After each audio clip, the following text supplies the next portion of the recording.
자, 이번 시간에 이제 양도소득세 이제 마무리 단원, 자, 국외자산과 종합소득세 중 사업소득 부분 한번 보도록 하죠. 자, 388페이지.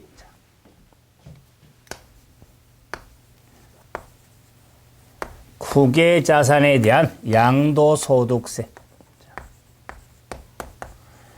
자, 뭐 이 확장 이렇게 할 수 있거든요.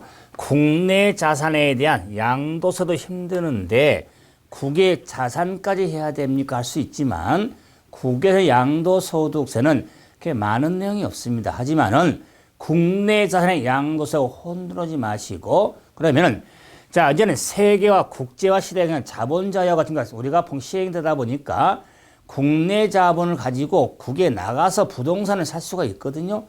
그러기 때문에 좀 이해하면서 국외자산의 양도소득세에서는 자, 납세 의무자, 자, 과세 대상, 과세 표준, 세율, 기본 이 틀에다가 우리 이제 공조도 봐야 되겠지만, 그러면 국외자산의 양도세 납세 의무는 거주자만 의무가 있습니다. 거주자로서 국외산 양도일 현재 5년 이상 계속해서 국내 주소곳을 둔 자만 의무가 있습니다. 그래서 거주자로서 5년 이상.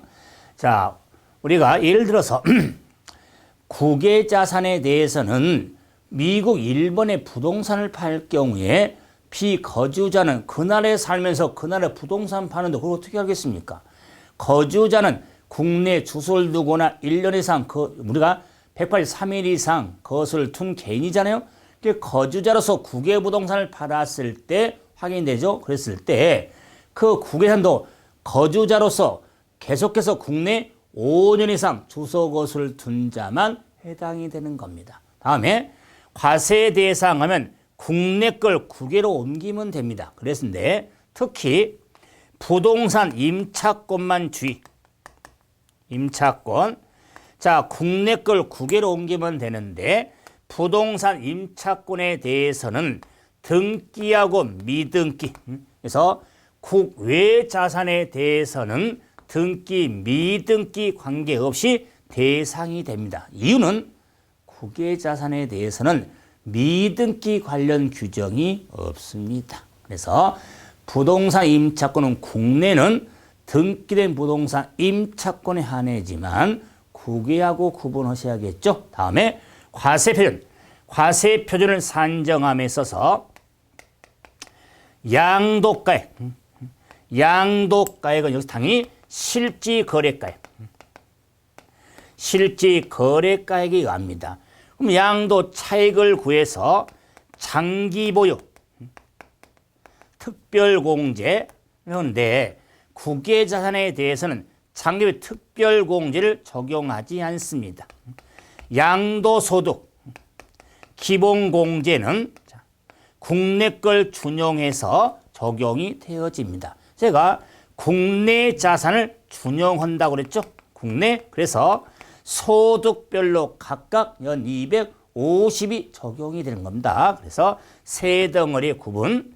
그러면 세율에 있어서는 특히 부동산, 국외 부동산을 팔았을 때는 보유기간 따지지 않고 6에서 40%의 초과 누진세율이 적용이 됩니다. 자, 그래서 자, 국외 납세, 자, 우리가 과세 요건의 틀인 의무자 대상표준 세율의 틀을 잡아서 정리했는데, 그러면 국외산의 양도소득세에 대해서 납부할 거나 납부할 세액에 있어서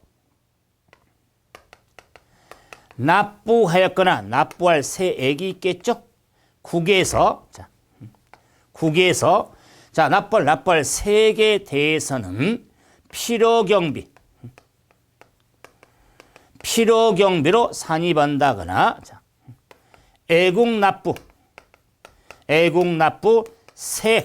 세액공제 중 하나를 선택해서 적용할 수 있으면서 필요경비로서 빼든지 애국납부 세액공제로서 빼든지 그 말은 국제 간의 이중과세가 안 되니까 미국, 일본선 납부할 세액에 대해서는 자, 세액공제에서 필요경비로 공제든지 애국납부 세액공제 중 하나를 선택해서 받을 수가 있는 겁니다. 국외에서는 더 내용이 많지만 이 내용에서 핵심을 잡아서 정리를 하시면 되는데 확인 한번 해볼까요? 자, 391페이지 자본자유가 본격적으로 시행됨에 따라 국내 국외에 대한 형평을 고려해서 국외에서는 양도소득세 신설이 됐는데 설명 중 틀린 걸 했었죠? 1번 납세 의무자는 거주자로서 국외산 양도일까지 계속해서 5년 이상이죠. 3년 이상 국내 주소곳을 둔 자만 틀렸죠. 5년 이상. 두 번째, 과세의 대상은 국외자산에 대해서는 토지 건물 그리고 특정 부동산에 대한 권리가 포함이 되죠. 국내 걸 옮기면 되죠. 양도 차익을 산정할 때 실질 거래가액에 의합니다. 네 번째, 차익을 우리가 미국, 일본 땅은 우리가 달러를 받을 것이고 우리가 일본 땅은 엔화죠. 이걸 우리 원화로 환산할 거 아니에요. 자, 애국인과 원화를 환산할 경우에 대해서는 환산율은 양도가액 및 필요경비를 우리가 받았거나 지출한 날 현재 기준환율, 제정환율에 따라 환산이 이루어지는 겁니다. 다섯 번째, 국외산에 대해서 납부세액은 국내에서 납부할 세액 계산 시 공제할 수가 있습니다. 필요경비로 산입하든지 애국납부 세액공제로 받을 수가 있죠. 그래서 국외산의 핵심을 잡았지만은 국내가 구분하는 게 중요합니다. 다음에 이제 종합소득세. 종합소득세는 육공주로서 이자, 배당, 사업, 근로, 연금, 기타 소득이 있는데 종합소득세 중에 사업소득에 대해서 자, 핵심을 두는 겁니다. 사업소득. 그래서 이 사업소득에 대해서도 열거주에 따라서 사업소득의 범위에 대해서 첫째는 건설업에서 발생한 소득, 부동산업에서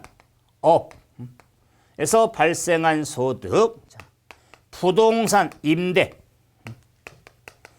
임대업 등에서 발생한 소득. 그래서 크게 사업소득의 범위는 건설업, 부동산업의 부동산 매매, 중개 서비스인데 매매업, 그다음에 부동산 임대업에 이렇게 틀 잡아서 그러면 건설업, 부동산 매매업을 구분할 때 건설업은 한국표준산업분류상 주거용 건물 개발 공급업을 건설업, 부동산 매매업은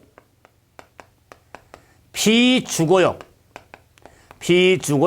건물 개발 공급업을 부동산 매매업으로 보는데 그러면 주거용 건물 개발 공급이니까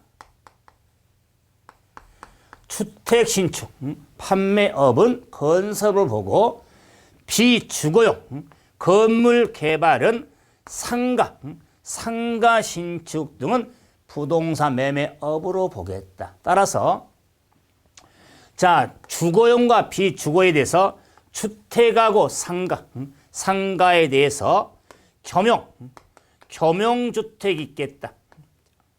이 겸용주택에 있어서는 하나의 매매 단위로 팔 거냐, 각각 매매 단위로 팔 거냐 다른데 하나의 매매 단위로 팔았을 때는 양도소득세 규정을 따라가면 된다. 그 말은 주택의 면적이 크면 전부 주택으로, 적거나 같을 때는 주택뿐만 주택으로 보는 그 겸용세 판정을 하시면 되겠다. 그래서 주거용 건물개발 공급업은 건설업으로 보는데 주택 신축 판매, 자, 그래서 판매업은 업은 건설업으로 사업소득의 범위가 되는데 그러면은 이 건설업하고 매매업의 차이가 많은데 대표적으로 자, 특히 애정신고 자 O냐 X냐 그래서 건설업에 대해서는 애정신고 의무가 없죠. 그냥 자 부동산 매매는 애정신고 의무가 있게 되겠다. 자 그래서 자 이 애정신고에 대한 의무에 대한 여부도 볼 필요합니다. 그런데 이 매매업 이제 매매업은 비주인 건물 개발 공급을 매매업이라고 하는데 이 부동산 매매업은 배트맨 부가가치세법상 1과세기간 1과세기간 동안 1회 이상 자 취득하고 2회 이상 판매를 부동산 매매업으로 봅니다. 그래서 자 사업 목적이니까 부가가치는 그냥 1과세 기간 동안 한 번 이상 취득하고 2번 이상 판매를 매매업으로 봅니다. 그러므로 이 매매업에서는 애정신고 의무가 있으니까 자, 이 매매 차익을 산정해야겠다 그 말이에요. 자, 매매 차익. 그 매매 차익을 산정을 할 때 매매가액에서 역시 필요, 경비 등을 차감해서 매매 차익을 구하는데 이 매매 차익의 매매가액을 실지거래가액, 실가로 합니다. 실가를 적용하기 때문에 필요 경비에 있어서도 자본적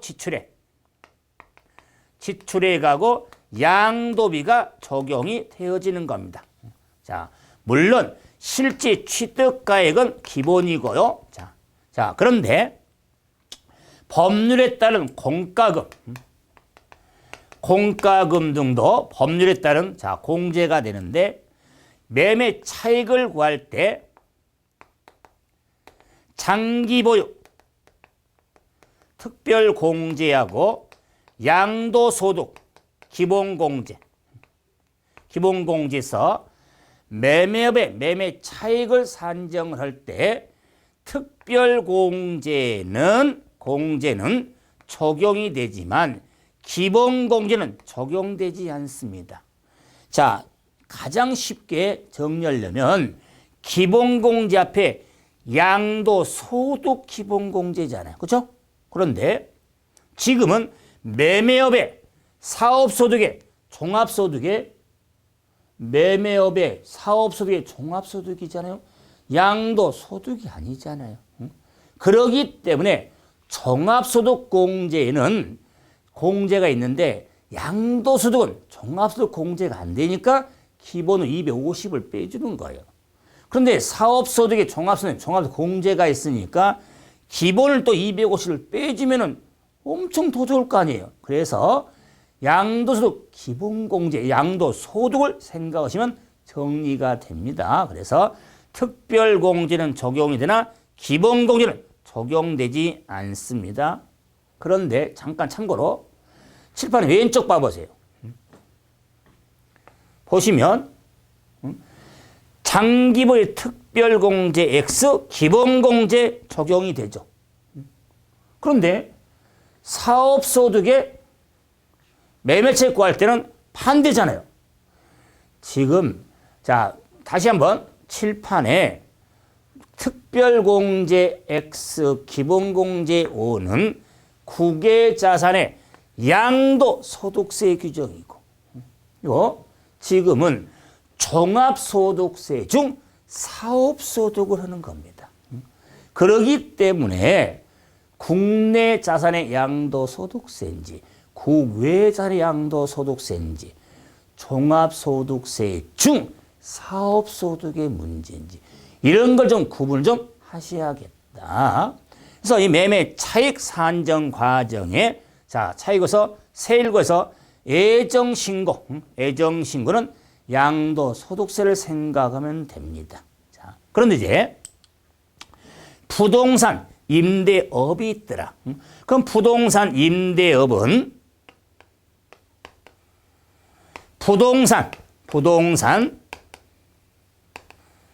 부동산상의 권리, 대여로 발생한 소득이 매매업의 사업소득인데, 그게 부동산의 권리, 대여로 발생한 소득이 사업소득인데, 자, 업이라고 그래서 이때 그러니까 부동산 권리에 되어 있어서, 자, 사업자 등록에 무관하다는 것. 특히 사업자 등록에 의하든 등록하지 않든 그러면 업자든 업자가 아니다. 그러면 임대업자든 임대업자가 아니라 할지라도 자고로 개인이 부동산을 대여라든가 부동산의 권리 대여로 발생한 소득은 사업소득 범위가 되는 겁니다. 개정이 돼서 그래서 사업자 등록에 의하든 의하지 않든 부동산의 권리 대여인데 문제라. 이 부동산의 권리가 많은데 지상권,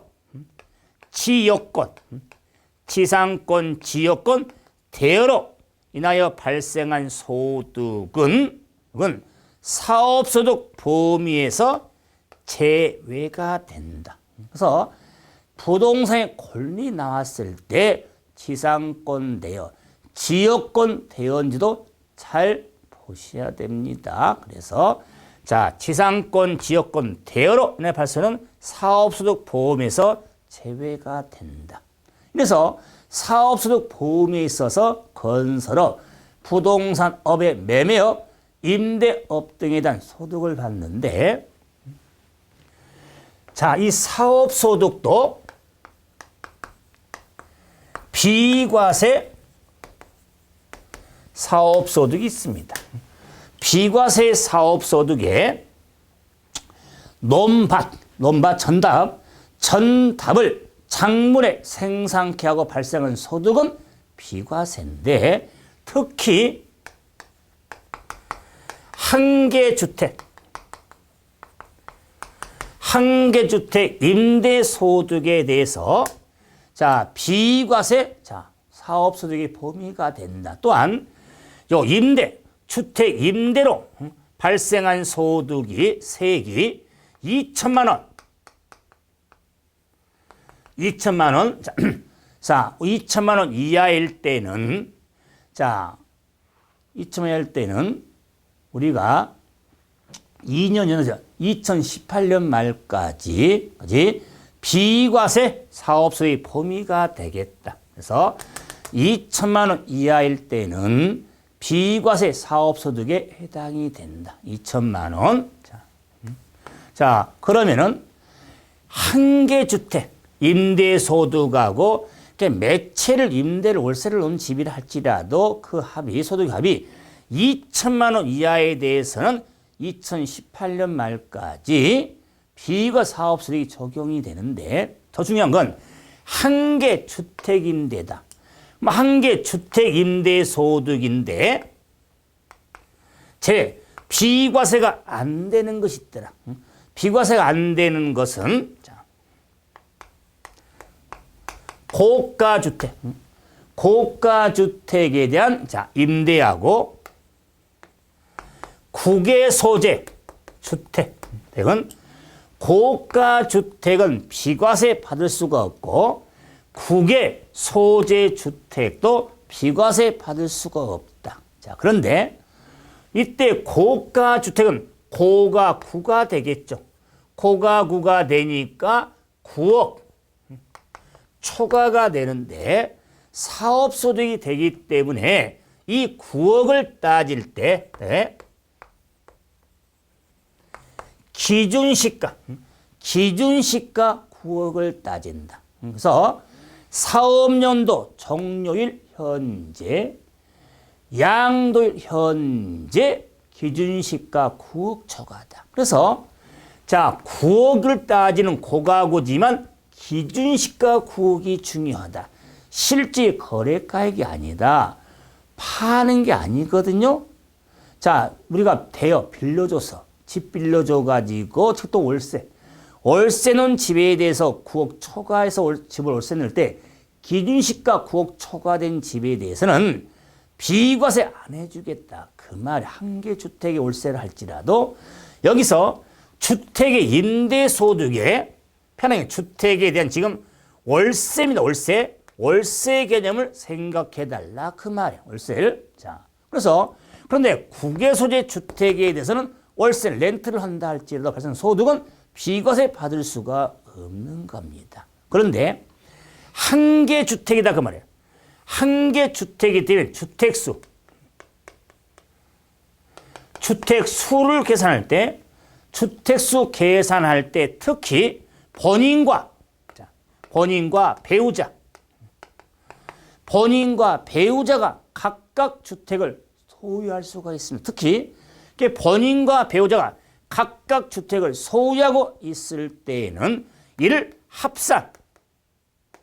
합산해서 주택수를 따지게 됩니다. 합산해서. 그러므로 특히 주택수 산정할 때 여러 가지 있지만 많이 이런 게 본인과 배우자가 각각 주택을 소유하고 있을 경우 이를 합산해서 소득을 합산하는 게 아니라 주택수, 한 개 주택인데 비과세가 되기 때문에 주택수를 따질 때 합산해서 그 말은 본인 한 채, 배우자 한 채가 각각 월세 놓은 집이 있다면 합산하니까 2주택이 되니까 비과세 받을 수가 없다 그 말이야.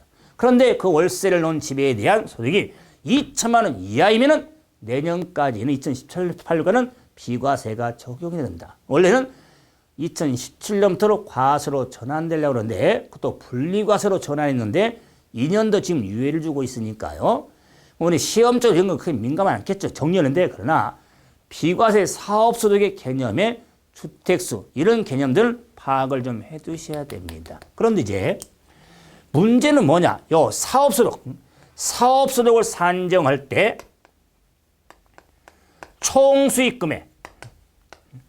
총수익금액에 자 계산 특례가 있습니다. 특례. 그러면 사업소의 총수익금액을 산입을 할 때 계산할 때 뭐가 있냐면 쉽게 말하면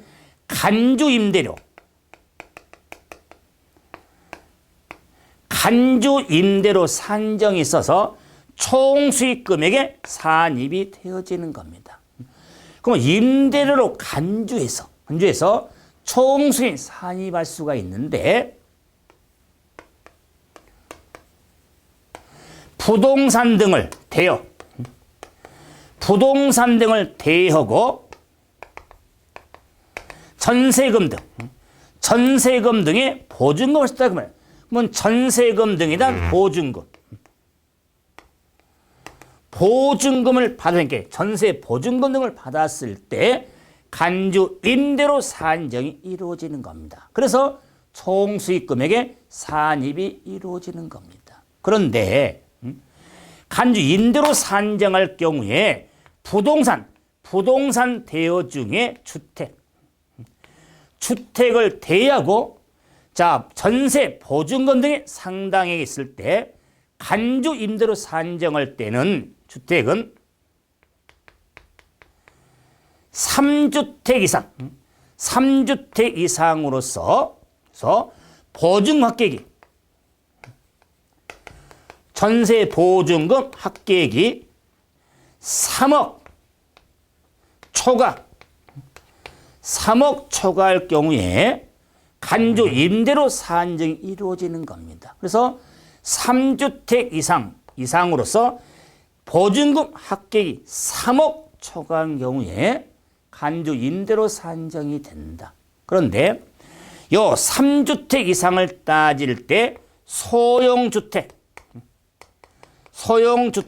자 제외가 되는데 이 소형주택도 자 전용 면적 60제곱미터 이하 소형주택에서 2017년도 개정 내용 소형주택의 범위에 대해서도 조금 강화가 됐죠. 85제곱미터에서 60제곱미터로 이렇게 자 개정이 됐기 때문에 그에 따라서 우리가 정리를 하시면 되겠다. 그래서 자, 사업소득 중에 우리가 핵심으로 봤던 사업소득의 범위 구분하고 비과세 사업소득과 총수익금의 산입 특례를 한번 확인해 봤습니다. 그러면 한번 관련 한번 문제 한번 보고 마무리 한번 정리하죠.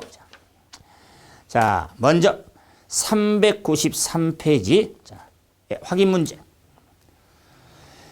부동산 관련 사업에 대한 설명 중 틀린 거. 393페이지. 자, 첫째.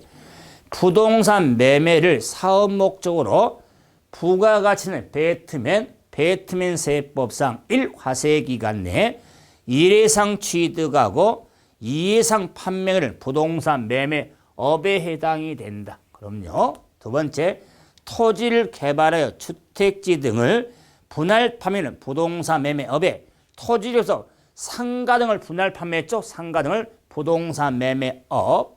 자, 세 번째, 자기 토지 위에 상가를 신축해서 판매할 목적으로 자, 건물과 땅을 제3자에게 양도할 경우 우리가 상가를 판매할 목적으로 자, 우리가 건물과 땅을 제3자에게 팔았기 때문에 매매업으로 보죠. 자, 다음에 주거용 건물개발 공급 토지로서 한동의 주택을 1년에 1회 신축해 판매하는 경우 매매업에 해당이 된다.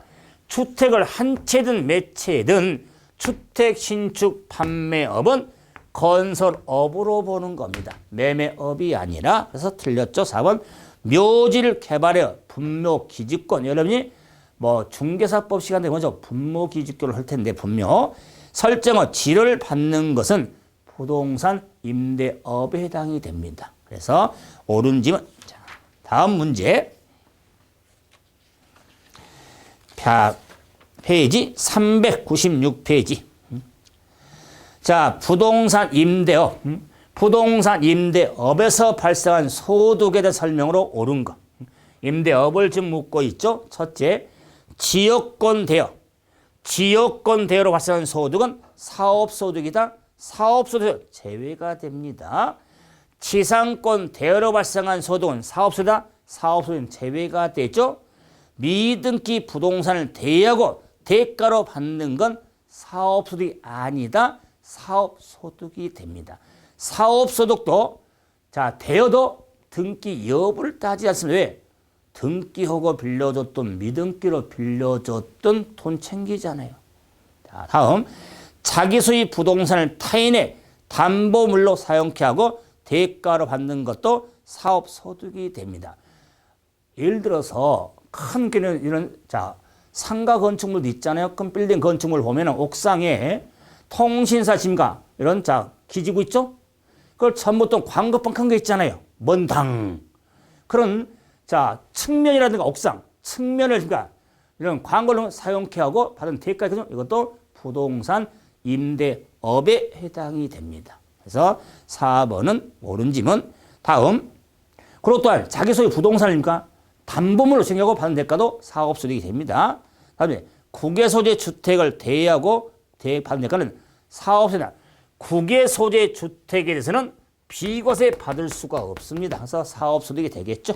자, 다음 확인 문제 398페이지. 자, 상시 주거용 건물 임대하고 있는 경우에 소득세법 설명으로 틀린 거. 그래서 자, 지금 주택을 임대하고 있네요. 그런데 고가주택은 아니네요. 첫째, 주택을 임대하면서 받은 보증금에 간주 임대료는 과세하지 않습니다. 주택을 임대하고 받은 보증금에 대해서는 간주 임대료, 간주 임대료 산정이 되려면 3주택 이상이 돼야 되고 보증 합격이 3억 초과해야 됩니다. 자, 다음 주택 임대로 발생한 소득의 수입할 시기는 계약의 지급을 정해진 날이라든가 그 정해진 날이 수입 시기가 되겠죠. 다음 세 번째, 만일 해당의 주택이 국외 소재한 주택이라면 주택수 관계없이 과세가 됩니다. 국외 소재의 주택은 비과세 못 받습니다. 다음 네 번째, 주택을 임대로 발생한 소득은 비과세 여부를 판단할 때 각과 그 배우자가 각각 주택을 소유하고 있을 때 이를 합산해서 주택수를 판단하는 겁니다. 자, 다음 다섯 번째. 한 개 주택을 임대하면서 받은 임대는 사업소득 과세를 한다. 한 개 주택 임대 소득은 비과세, 과세하지 않습니다. 자, 이제 총 마무리 문제 한번 봐볼까요? 자, 399페이지. 소득세법상 주택 임대 소득의 비과세라든가 총시 산입에 대한 설명으로 옳은 걸 한번 찾자. 첫째, 임대하는 국내수 일주택 여부 판단 시 소득세법상 기준시가 6억원 기준으로 한다. 1주택의 과세 비과세 여부를 판단하는 고가세는 9억을 주는 9억입니다. 6억이 아니라. 다음에 기준시가 5억인 국외소재 주택을 임대하는 비과세한다. 국외주택은 가액에 관계없이 비과세 못 받죠. 세 번째, 본인과 배우자 각각 소유한 주택을 경우에 이를 합산하지 않고 합산합니다. 본인과 배우자의 주택수로 해야 되는 합산.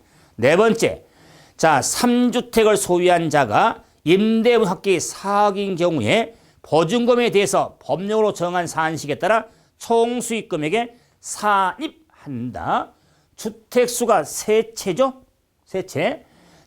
세 채를 가지고 세 채니까 3주택 이상이죠? 이상은 3부터. 그다음에 합객이 4억이죠? 3억 초과했죠? 간주 임대로 산정에 따라 총 수익금액에 산입이 되는 겁니다. 그 말은 전세금의 총 합계액을요, 월세로 이렇게 돌려보는 겁니다. 그랬을 때 그것만큼은 사업소득에 포함이 돼서 사업소 종합수 신고를 하라 그 말이에요.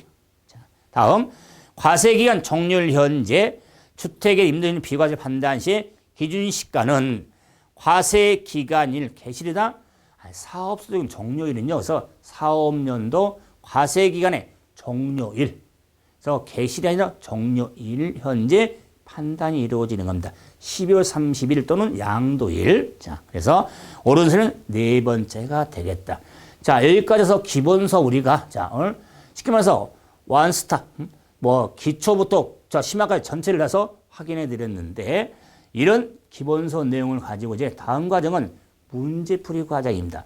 이렇게 내용 정리 없으면 문제를 접하면서 이렇게 또 내용 정리해 가면서 앞뒤 관계를 떠나서라도 그런 관계를 생각하면서 부동산 세법은 고득점 과목을 하기 위해서 아마 28회 시험부터는 2차 과목에 이렇게 시간이 세법 공식은 따로 2교시 때 시험을 따로 보기 때문에 훨씬 더 문제를 푸는 시간에 여유가 있기 때문에 실수를 덜 할 수 있습니다. 조금만 신경 쓰시면 고득점 나올 수 있는 과목이니까 그걸 감안해서 다음 문제풀이 과정 때 뵙도록 하겠습니다. 수고하셨습니다.